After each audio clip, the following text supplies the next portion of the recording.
Maybach music. Can anybody out there hear me? Hear me? 'Cause I just wanna say. අයිබුවන් දුවේ පුතේ අදත් අපි සාකච්ඡා කරන්න බලාපොරොත්තු වෙනවා විභාගයට එන්න පුළුවන් අනිවාර්ය ප්‍රශ්නයක්. විභාගයට එන්න පුළුවන් අනිවාර්ය ප්‍රශ්නයක් පුතේ අපි සාකච්ඡා කරන්න බලාපොරොත්තු වෙනවා. ඒ තමයි sannivedana ආකෘති. sannivedana ආකෘති වලින් අනිවාර්යයෙන්ම ඔබට අහන්න පුළුවන් රචනා ප්‍රශ්නයක් හරි බහුවර්ණ ප්‍රශ්නයක් හරි. රචනා ප්‍රශ්නයක් ඇහුවත් බහුවර්ණ ප්‍රශ්නයක් ඇහුවත් උත්තර දෙන්න පුළුවන් මෙන්න මේ පාඩම හොඳට අහගෙන හිටියොත්. අපිට සාකච්ඡා කරන්න සිද්ධ වෙනවා අපේ සිලබස් එකට අනුව ප්‍රධාන sannivedana ආකෘති හතරක්. ප්‍රධාන sannivedana ආකෘති හතරක් අපට අධ්‍යයනය කරන්න සිද්ධ වෙනවා. පළවෙනි එක තමයි පුතේ පරණම ආකෘතිය ඇරිස්ටෝටල් ආකෘතිය. මේක තමයි sannivedana ආකෘති වලින් පැරණිතම ආකෘතිය ක්‍රිස්තු පූර්ව ගණන් වල නිර්මාණය වෙච්ච sannivedana ආකෘතිය. ඊට පස්සේ අපට කතා කරන්න වෙනවා හැරල්ඩි ලැස්වෙල් ආකෘතිය. අපි කෙටියෙන් කියනවා පුතේ ලැස්වෙල් ආකෘතිය කියලා. ඊට පස්සේ අපට සාකච්ඡා කරන්න තියෙනවා තවත් එක් ආකෘතියක්. ඒක තමයි ක්ලොඩ් ෂැනොන් සහ වොරන් වීවර් ආකෘතිය. මම ඒක කෙටි කරලා ලියනවා ෂැනොන් වීවර් ආකෘතිය කියලා.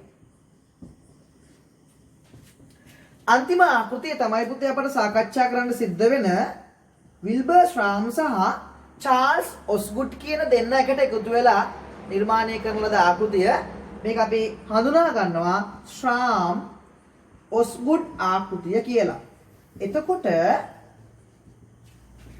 මෙන්න මේ ආකෘති හතර තමයි අපට උසස් පෙළ විෂය නිර්දේශයට අදාළව සාකච්ඡා කරන්න තියෙන්නේ. විභාගයේදී අනිවාර්යයෙන්ම මේ ආකෘති හතරෙන් ප්‍රශ්නයක් හැදෙනවාමයි. ජාතික විභාගෙදිත් මේ විභාගෙදී අනිවාර්යෙන් රචනා ප්‍රශ්නයක් හෝ බහුවර්ණ ප්‍රශ්න කීපයක් මේ ආකෘති වලින් අහන්න පුළුවන්. මූලික වශයෙන් අපි දැනගෙන ඉන්න ඕනේ මේ ආකෘති වල තියෙන විශේෂත්වයන් මොනවද කියලා. විශේෂත්වයන් වලින් අහන්න පුළුවන්. මේ ආකෘති වල ලක්ෂණ වලින් අහන්න පුළුවන්. ඒ වගේම මේ ආකෘති ලියලා කොටස් නම් කරන්න කියලා අහන්න පුළුවන්. ඒ වගේම තමයි තවත් ප්‍රශ්නයක් අහන්න පුළුවන් මේ ආකෘති වල සංසන්දනාත්මකව වෙනස්කම් පැහැදිලි කරන්න. උදාහරණයක් ශ්‍රාම් ඔස්ගුඩ් ආකෘතිය මේ ආකෘති හතරෙන් තියෙන එකම එක ද්විමාර්ගික ආකෘතිය.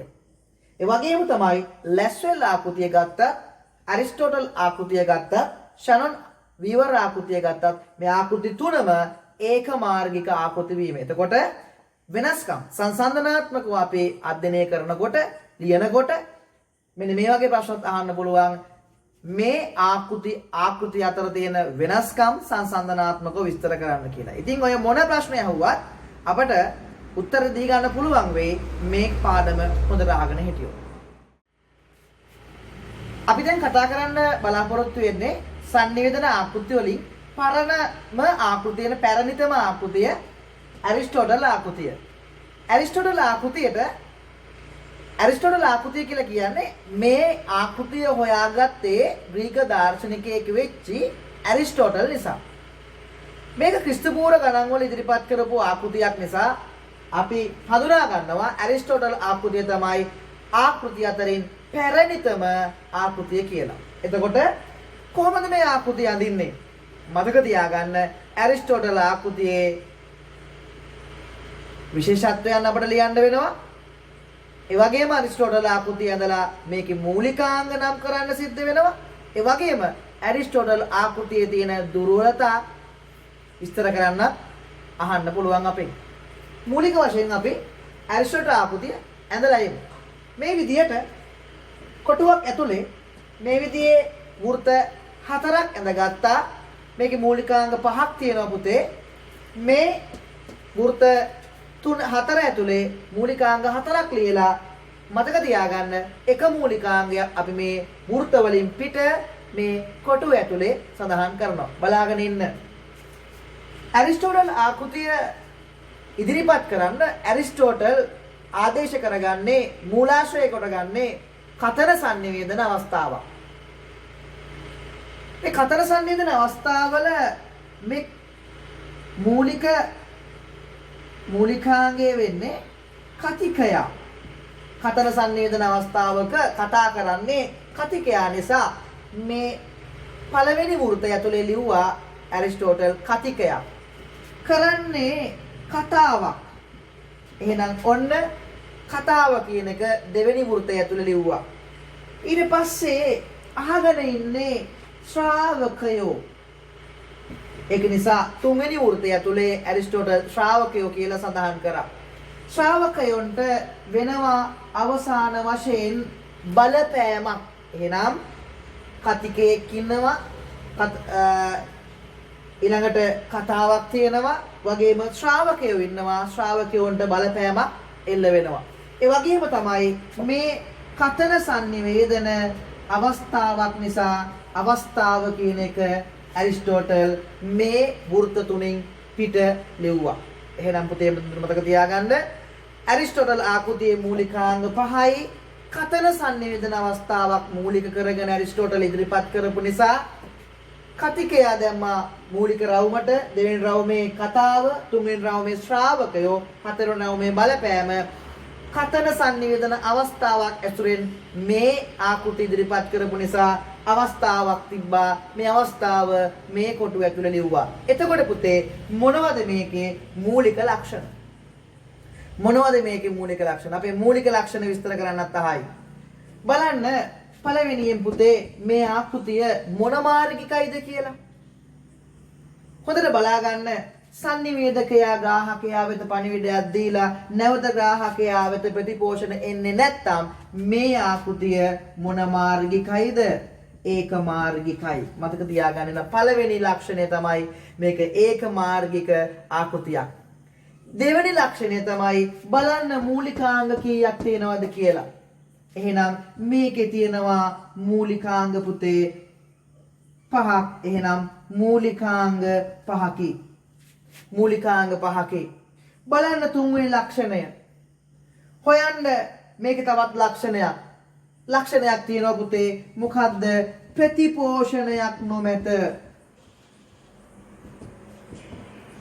ප්‍රතිපෝෂණයක් නොමැත.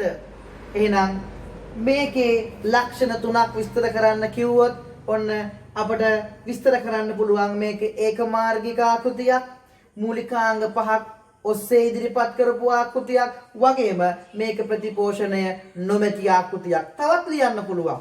මේක තුල බාධා දක්වා නොමැත. බාධා නොමැත. බාධාත් නැහැ. බලන්නකෝ බාධා තියෙනවද කියලා. බාධාත් නැහැ. එහෙනම් ඒකත් ලක්ෂණයක්. ඒ වගේම තමයි පුතේ මේක ඉදිරිපත් කරන්න ඇරිස්ටෝටල් භාවිතා කරේ කතන සංනිවේදන අවස්ථාවක්. කතන සංනිවේදන අවස්ථාවක්. එහෙනම් මතක තියාගන්න මේ ආකෘතියේ තවත් ලක්ෂණයක් තමයි පුතේ කතන සංනිවේදන අවස්ථාවක් ඇසුරෙන් තමයි මේ ඇරිස්ටෝටල් ආකෘතිය මේ විදිහට ඉදිරිපත් කරේ. එහෙනම් හොඳට බලන්න අපිට මේකේ මූලික ලක්ෂණ කීපයක්ම මේ විදිහට ලියන්න පුළුවන්. එතකොට දුවේ පුතේ හොඳට මතක තියාගන්න ඇරිස්ටෝටල් ආකෘතියෙන් අපෙන් අහන්න පුළුවන් ඇරිස්ටෝටල් ආකෘතියේ තියෙන දුර්වලතා මොනවද කියලා. ඇරිස්ටෝටල් ආකෘතියේ ලක්ෂණ මේ විදිහට තියෙනවා. ඒ වගේම තමයි ඇරිස්ටෝටල් ආකෘතියේ දුර්වලතාවත් අපෙන් අහන්න පුළුවන්. එතකොට එහෙම ප්‍රශ්නයක් ඇහුවොත් ඇරිස්ටෝටල් ආකෘතියේ දුර්වලතා මොනවද?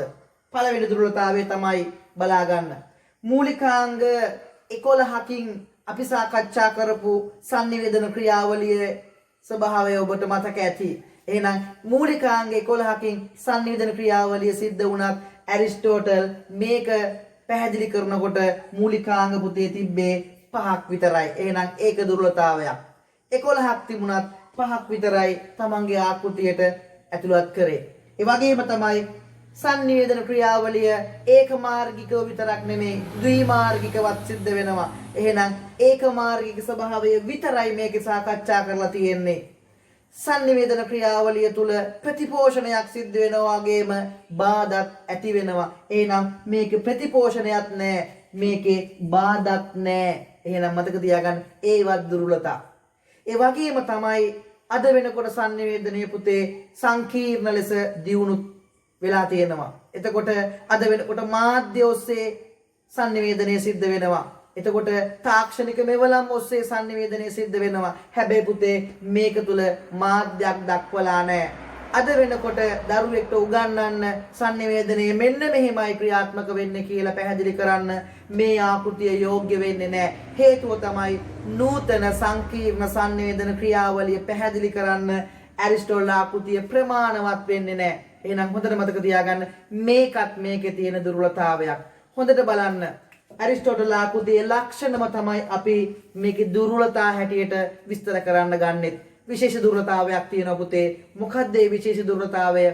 මේකේ තියෙන විශේෂ දුර්වලතාවය තමයි එදා ක්‍රිස්තපූර්ව ගණන් වල මේ ඇරිස්ටෝටල් ඇඳලා පැහැදිලි කරපු ආකෘතිය අද වෙනකොට දියුණු sannivedana තාක්ෂණික ක්‍රියාවලිය විස්තර කරන්න ප්‍රමාණවත් වෙන්නේ නැතිකම ඇරිස්ටෝටල් ආකෘතියේ තියෙන එකම එක සහ මූලිකම දුර්වලතාවය. එහෙනම් ඇරිස්ටෝටල් ආකෘතිය අඳින විදිය මතකයි. ඇරිස්ටෝටල් ආකෘතියේ මූලික ලක්ෂණ ටික මතකයි. වගේම ඇරිස්ටෝටල් ආකෘතිය තුල තියෙන දුර්වලතා ටිකක් මතකයි. එහෙනම් මේ විදියට අපි ඇරිස්ටෝටල් ආකෘතිය මතක තියාගත්තා.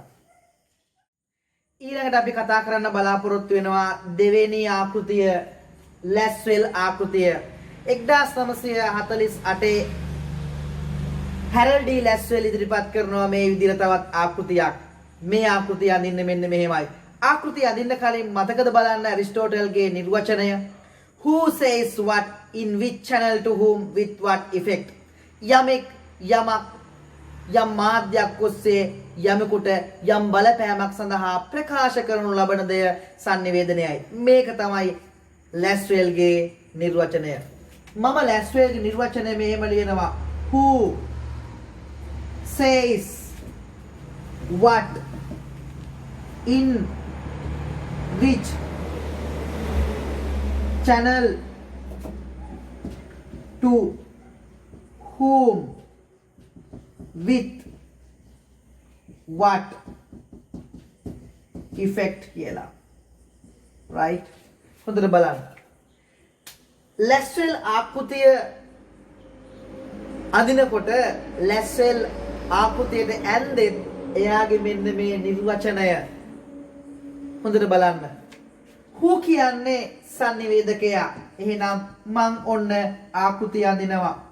Who කියන්නේ sannivedakaya. එහෙනම් ඔන්න මුල් කොටු වෙනවා පුතේ sannivedakaya.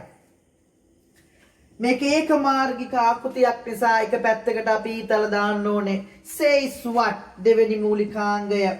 එහෙනම් says what කියන්නේ මොකද්ද? says what කියනවා පණිවිඩයට. Who කියනවා sannivedakayට. says what කියනවා පණිවිඩයට. ඒක මාර්ගික ආකෘතියක් නිසා ඉදිරියට ඊතලයක්. in which channel එහෙනම් තුන්වෙනි මූලිකාංගය තමයි පුතේ මොකද්ද? මාධ්‍ය. එහෙනම් ඔන්න බලන්න තුන්වෙනි කොටුවේ අපි යන්ද මාධ්‍ය. to whom බලන්න ඊළඟට එන්නේ මොකද්ද කියලා. ඊළඟට එන්නේ කවුද? ග්‍රාහකයා. අන්තිමේට බලන්න මොකද්ද එන්නේ? අන්තිමේට එන්නේ effect. එහෙමත් නැත්නම් මොන පෑමද? බලපෑම. එහෙනම් හොඳට බලන්න ලැස්වෙල් ආකෘතිය අඳිනකොට ලැස්වෙල් උපයෝගී කරගත්තේ ලැස්වෙල්ගේ නිර්වචනය. එහෙනම් මුල් කොටුවේ sannivedakaya, ඊළඟ කොටුවේ පණිවිඩය, ඊළඟ කොටුවේ මාධ්‍ය, ඊළඟ කොටුවේ ග්‍රාහකයා, ඊළඟ කොටුවේ බලපෑම. හොඳට බලා ගන්න. එහෙනම් මූලිකාංග කීයද පුතේ? මූලිකාංග මේකේ තියෙනවා 5ක්. එහෙනම් 1 2 3 4 5යි. මේකේ ලක්ෂණ ලියනකොට පළවෙනි ලක්ෂණය තමයි පුතේ මූලිකාංග 5කින් සමන්විත ආකෘතියක්. ඒ වගේම තමයි පුතේ මේකේ මොන මාර්ගික ආකෘතියක්ද? මේක ද්විමාර්ගිකද ඒක මාර්ගිකද? එක පැත්තකට ඊතල තියෙන නිසා මේක පුතේ ඒක මාර්ගික ආකෘතියයි. හොඳට මතක තියාගන්න අපේ සිලබස් එකේ අපට හම්බ වෙන්නේ එකම එක ද්විමාර්ගික ආකෘතියක් පමණයි. ඒක තමයි ශ්‍රාම් ඔස්ගුඩ් ආකෘතිය. හැබැයි පුතේ ලැස්වෙල් ආකෘතිය ඒක මාර්ගිකයි. ඒක මාර්ගිකයි කියලා කියන්නේ sannivedakayaගේ ඉඳන් ග්‍රාහකයා දක්වා පණිවිඩ ගලාගෙන යනවා. නමුත් ග්‍රාහකයාගේ සිට සංනිවේදකයා දක්වා පණිවිඩ ගලා ඒමක් නැහැ. එක පැත්තකට තියෙන්නේ ඊතල. එහෙනම් හොඳට මතක තියාගන්න මේක ඒක මාර්ගික ආකෘතියක්. මූලිකාංග 5ක් ඔස්සේ පෙන්වා දුන්න ආකෘතියක්. තුන්වෙනි ලක්ෂණය තමයි පුතේ මේකේ තියෙන විශේෂතම ලක්ෂණය. මොකද්ද? Who says what in which channel to whom with what effect? Effect කියන්නේ පුතේ බලපෑම. මේ තියෙනවා බලපෑම. එහෙනම් මතක තියාගන්න තුන්වෙනි ලක්ෂණය තමයි බලපෑම පිළිබඳව මුල් වරට පෙන්වා දුන්න ආකෘතිය තමයි පුතේ මොකද්ද? ලැස්වෙල් ආකෘතිය. බලපෑම පිළිබඳ මුල් වරට පෙන්වා දුන්න ආකෘතිය. එහෙනම් බලන්න ලක්ෂණ තුන. පළවෙනි ලක්ෂණය තමයි ඒකමාර්ගික ආකෘතියක් වීම. දෙවෙනි එක මූලිකාංග 5ක් ඔස්සේ විස්තර කරන ලද ආකෘතියක් වීම. 3 බලපෑම පිළිබඳ මූලික අවධානය යොමු කරමින් ඉදිරිපත් කරපු ප්‍රථම ආකෘතිය වීම. ඒ විතරක් නෙමේ මොකද ඊළඟ ලක්ෂණය. තව ලක්ෂණ ලියන්න පුළුවන්. මේකේ ප්‍රතිපෝෂණ නැහැ. මේකේ බාධා නැහැ. එහෙනම් අන්න ඕවත් පුතේ ඕකේ ලක්ෂණ. එහෙනම් හොඳට මතක තියාගන්න මෙන්න මේ ලැස්වෙල් ආකෘතිය ඇන්දේ කොහොමද? ලැස්වෙල්ගේ නිර්වචනය උපයෝගී කරගෙන තමයි ලැස්වෙල් ආකෘතිය ඇන්දේ. එහෙනම් හොඳට මතක තියාගන්න මෙහෙමයි යදින්නේ මූලිකාංග 5. පළවෙනි කොටුවේ සංනිවේදකයා, ඊළඟට සංදේශය, ඊළඟට මාධ්‍ය, ඊළඟට ග්‍රාහකයා, ඊළඟට බලපෑම. තුන්වෙනි ආකෘතිය තමයි ක්ලොඩ් ෂැනොන් සහ වොරන් වීවර් ආකෘතිය. ක්ලොඩ් ෂැනොන් සහ වොරන් වීවර් ආකෘතිය තුන්වෙනි ආකෘතිය මේ කෙටි කරනවා ෂැනොන් වීවර් ආකෘතිය කියලා. ක්ලොඩ් ෂැනොන් සහ වොරන් වීවර් කියන්නේ දුවේ පුතේ ඇමරිකාවේ බෙල් කියන දුරකථන මධ්‍යස්ථානයේ ප්‍රධාන ඉංජිනේරුවන් දෙපළක්. මේ ඉංජිනේරුවන් දෙපළ ඉදිරිපත් කරන මේ නිර්වචනය ඉදිරිපත් කරන්නේ තාක්ෂණික දෘෂ්ටි කෝණයකින්. තාක්ෂණික දෘෂ්ටි කෝණයෙන් ඉදිරිපත් කරන ලද ගණිතමය ආකෘතිය කියලා ඔබගෙන් ඇහුවොත් ඔබ කියන්න ඕනේ ෂැනොන් වීවර් ආකෘතිය කියලා. ඔබ අඳින්න ඕනේ ෂැනොන් වීවර් ආකෘතිය. එහෙනම් තාක්ෂණික දෘෂ්ටි කෝණයකින් ඉදිරිපත් කරපු ගණිතමය ආකෘතිය අඳින්නේ මෙන්න මෙහෙමයි. හොඳට බලාගෙන ඉන්න. මේකේ ඒකමාර්ගික ආකෘතියක් නිසා අපි මේ විදිහට කොටු 5ක් අපි ඇඳ ගන්නවා මූලික වශයෙන්. 1යි 2යි 3යි 4යි 5යි. මුල් කොටුවේ මුලට එනවා මූලය නැත්තම් මූලාශ්‍රය. මූලය කිව්වත් හරි මූලාශ්‍රය කිව්වත් ගැටලුවක් නැහැ. මුල් කොටුවේ මුයන්නේ මුලට මූලය, අග කොටුවේ අගට අග්‍රස්ථානය. මුල් කොටුවේ මුලට මූලය, අග කොටුවේ අගට අග්‍රස්ථානය. මෙතන තියෙනවා සම්ප්‍රේෂකය. එහෙමත් නැත්නම් අපි මේකට කියනවා ට්‍රාන්ස්මීටර් කියලා. නැත්නම් අපි කියනවා සංනිවේදකයා කියලා. නැත්නම් ආකේතකරය කිව්වත් ගැටලුවක් නැහැ. එහෙනම් මැද කොටුවේ තියෙන පුතේ මාධ්‍ය ෂැනොන් වීවර් පුතේ මැද කොටුව ඔය විදිහටම මාධ්‍ය තුල හිස්ව තිබ්බා. ඊළඟට මෙතන තියෙනවා විකේතකරය. මූලය සම්ප්‍රේෂකය මාධ්‍ය හිස්, විකේතකරය අගට අග්‍රස්ථානය. මූලයකින් සම්ප්‍රේෂකය සංදේශයක් නිර්මාණය කරගෙන ඒ සම්ප්‍රේෂකය සංඥා හැටියට මාධ්‍යයක් කරහා විකේතකරයකට ලබා දෙනකොට විකේතකරය ගාවට ළඟා වෙන්නේ සංඥාම තමයි. හොඳට බලා ගන්න. මූලයකින් සම්ප්‍රේෂකය සංදේශයක් නිර්මාණය කරගෙන ඒ සංදේශය සම්ප්‍රේෂකය සංඥාවක් හැටියට මාධ්‍යයක් කරහා විකේතකරයට ලබා දෙනවා. එහෙනම් මූලාශ්‍රය සංදේශය සම්ප්‍රේෂකය හරහා සංඥා බවට පත් කරලා මාධ්‍යයක් කරහා සංඥා දෙනවා විකේතකරයට. විකේතකරයට සංඥා දුන්නට පස්සේ මේ සංඥා විකේතකරය අර්ථකථනය කරගන්නවා, තේරුම් ගන්නවා. තේරුම් අරගෙන නැවත ඒක සංදේශයක් බවට පත් කරගෙන අග්‍රස්ථානය වෙත ළඟා වෙනවා. එහෙනම් මොන්න බලන්න අපි ආකෘතිය ඇඳා. හරි.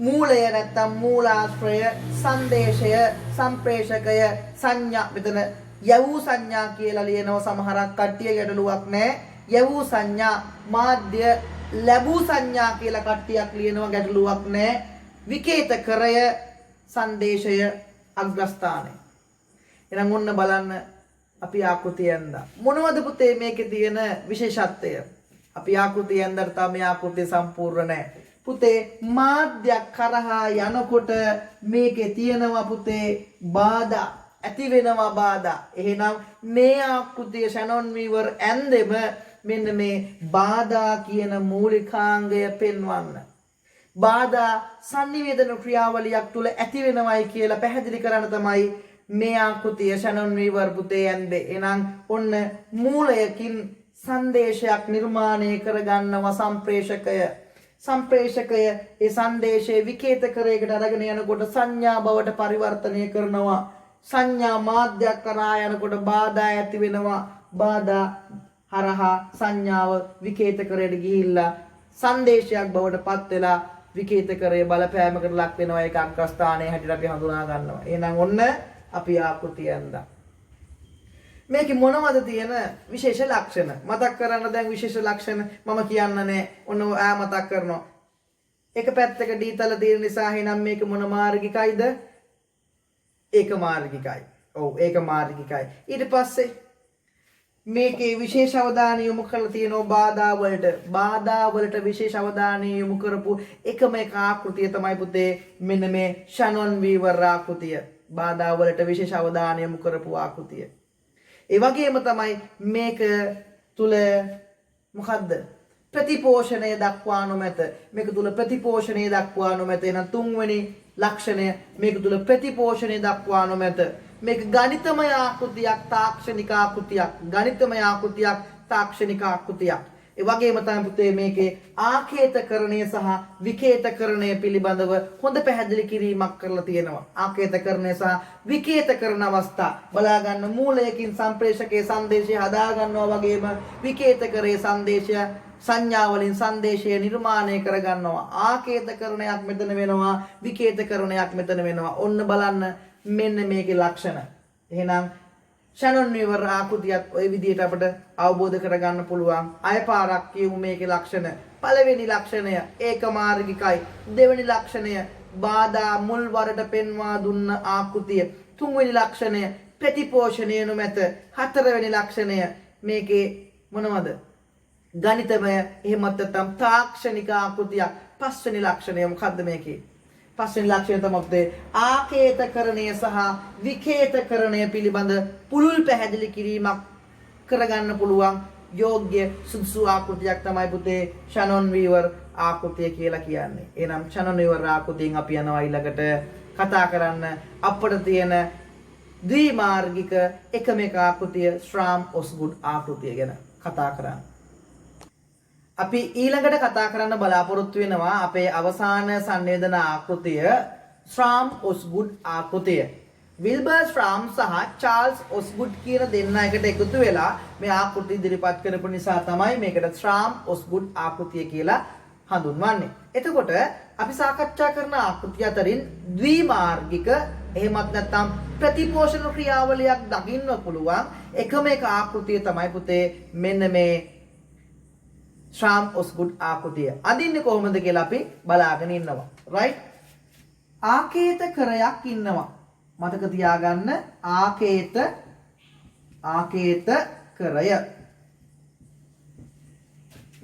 ආකේතකරය පණිවිඩය අරගෙන යනවා කාගාවටද? විකේතකරය ගාවට. එහෙනම් ඊතලය ගහනවා ආකේතකරය පණිවිඩය අරගෙන යනවා විකේතකරය ගාවට. ආකේතකරය පණිවිඩය විකේතකරය ගාවට අරගෙන ගියාට පස්සේ පුතේ විකේතකරය මේක තේරුම් ගන්නවා. එහෙමත් නැත්නම් ඒක අපි මෙතනදී ලියනවා අර්ථකථනය කියලා. අර්ථකථනය. නැත්නම් අර්ථ නිරූපණය කියලා කියනවා. අර්ථකථනය නැත්නම් අර්ථ නිරූපණය. ආකේතකරය අරගෙන ගියපු පණිවිඩයේ විකේතකරය අර්ථ නිරූපණය කරගත්තයින් පස්සේ විකේතකරයට හිතනවා ආකේතකරයක් වෙන්න. එහෙනම් විකේතකරය පණිවිඩය අර්ථකථනය කරගෙන ආකේතකරයක් බවට පත් වෙනවා. ආකේතකරය බවට පත් වෙලා ආකේතකරය පණිවිඩයක් අරගෙන යනවා නැවත පුතේ කාගාවටද? විකේතකරයක් ගාවට. මුල් අවස්ථාව තුල උනේත් ඒක. ආකේතකරය පණිවිඩය විකේතකරය ගාවට අරගෙන ගියා. විකේතකරයට අර්ථකථනය කරගෙන ආකේතකරයක් බවට පත් වෙලා ආකේතකරය ආපහු අරගෙන එනවා පණිවිඩය විකේතකරය ගාවට. විකේතකරය ගාවට ආපු ගමන් විකේතකරය ආපහු අර්ථකථනය කරගන්නවා. එහෙනම් අර්ථ නිරූපණය කරගන්නවා. අර්ථ නිරූපණය කරගෙන ආපහු විකේතකරය නිකන් ඉන්නේ. ආකේතකරයක් බවට පත් වෙලා පණිවිඩය විකේතකරයට දෙනවා. විකේතකරය නිකන් ඉන්නවද? නෑ විකේතකරය මොකද කරන්නේ? ආපහු පණිවිඩය අර්ථකථනය කරගෙන ආකේතකරයක් බවට පත් වෙලා පණිවිඩය විකේතකරයකට දෙනවා. පැහැදිලිද? එතකොට මේකේ මුලක් මැදක් අගක් කොනක් නැතුව මේ විදිහට පුතේ sannivedakayaගෙන් ග්‍රාහකයාට, ග්‍රාහකයාගෙන් නැවත sannivedakayaට, sannivedakayaගෙන් ග්‍රාහකයාට, ග්‍රාහකයාගෙන් නැවත sannivedakayaට චක්‍රීය ලෙස ගලාගෙන යනවා මේ sannivedanaය. එතකොට මේ sannivedanaya තුළ අනිවාර්යෙන් අපට දකින්න පුළුවන් පුතේ මොන පෝෂණයද? ප්‍රතිපෝෂණය අපට දැක් ගන්න පුළුවන්. පැහැදිලිද? එහෙනම් මේක තමයි පුතේ මොන ආකෘතියද? මේක තමයි ශ්‍රාම් ඔස්ගුඩ් ආකෘතිය. මේක තමයි ශ්‍රාම් ඔස්ගුඩ් ආකෘතිය. පැහැදිලිද? එහෙනම් මේ විදිහට අපි ශ්‍රාම් ඔස්ගුඩ් ආකෘතිය අඳිනවා. මතක තියාගන්න ඊතල ගහනකොට මේ විදිහට ඊතල ගහන්න ඕනේ එක පැත්තකට. මෙතනින් මෙහාට, මෙතනින් මෙහාට, මෙතනින් මෙහාට, මෙතනින් මෙහාට බලන්න ඊතල ගහන්න ඕනේ එක පැත්තකට. අපේ දරුවෝ වැරද්දක් කරනවා. මෙහෙන් මෙහෙට ඊතලේ ගහලා මෙහෙන් මෙහෙට ඊතලේ ගහනවා. ගැහුවොත් වැරදි. මතක තියාගන්න මේක චක්‍රීය ලෙස ගලාගෙන යන නිසා ඊතල වදින්න ඕන එක පැත්තකට විතරයි. එහෙනම් අපි දැන් බලමු මේකේ තියෙන විශේෂ ලක්ෂණ මොනවද? විශේෂ ලක්ෂණ පළවෙනි ලක්ෂණය තමයි මේක රේඛීය නොවන ආකෘතියක්. රේඛීය නොවන. ඒ රේඛීය නොවනවා කියලා කියන්නේ එක පැත්තකට විතරක් නෙමෙයි යන්නේ. sannivedakayaගෙන් ග්‍රාහකයාට ගිහිල්ලා ග්‍රාහකයාගෙන් නැවත sannivedakayaට එනවා. එහෙනම් මේක අපිට හම්බ වෙන රේඛීය නොවන එකම ආකෘතිය. රේඛීය නොවන එකම ආකෘතිය නම් මේක තුල අපිට ප්‍රතිපෝෂණ ක්‍රියාවලියක් දැක් ගන්න පුළුවන්. එහෙනම් දෙවෙනි ලක්ෂණය තමයි ප්‍රතිපෝෂණ ක්‍රියාවලිය මේ තුල සිදුවීම. තුන්වෙනි ලක්ෂණය තමයි පුතේ බලන්න ආරම්භයක් අවසානයක් හොයන්න පුළුවන්ද කියලා මේ sannivedanaye බෑ නේද? එහෙනම් එතකොට අපි කියනවා මේක තුල මේ සිදුවන sannivedana ක්‍රියාවලිය අඛණ්ඩයි. එහෙනම් තුන්වෙනි ලක්ෂණය තමයි අඛණ්ඩ බව. sannivedanaye අඛණ්ඩ බව පෙන්වපු ආකෘතියක් වීම. sannivedanaye අඛණ්ඩ බව පෙන්වපු ආකෘතියක් වීම. පැහැදිලිද? එහෙනම් තුන්වෙනි ලක්ෂණය තමයි sannivedanaye අඛණ්ඩ බව පෙන්වපු ආකෘතියක් වීම. ඒ වගේම තමයි පුතේ sannivedana ක්‍රියාවලිය තුල sannivedakaya වගේම ග්‍රාහකයා එහෙමත් නැත්නම් විකේතකරයද sannivedana ක්‍රියාවලියේ සුවිශාල භූමිකාවක් ඉෂ්ට කරන බව පෙන්වා දුන්න එකම ආකෘතිය තමයි පුතේ මොකද්ද? ශ්‍රාම් ඔස්ගුඩ් ආකෘතිය. sannivedana ක්‍රියාවලිය තුල sannivedakayaසේම ග්‍රාහකයාද වැදගත් බව පෙන්වා දුන්න ආකෘතිය තමයි ශ්‍රාම් ඔස්ගුඩ් ආකෘතිය. එහෙනම් ඔන්න ඔය විදිහට අපට මේකේ ලක්ෂණ හතරක් විස්තර කරන්න පුළුවන්, හඳුනා ගන්න පුළුවන්. එහෙනම් මේ විදිහට පුතේ අපි හඳුනාගත්තා sannivedana ක්‍රියාවලිය තුළ උසස් පෙළ විෂය නිර්දේශයට අදාළව අපට අධ්‍යයනය කරන්න තියෙන sannivedana ආකෘති හතර. එහෙනම් අපි තවත් දවසක හමු වෙනවා. ඔබ සැමට අයබෝවන්.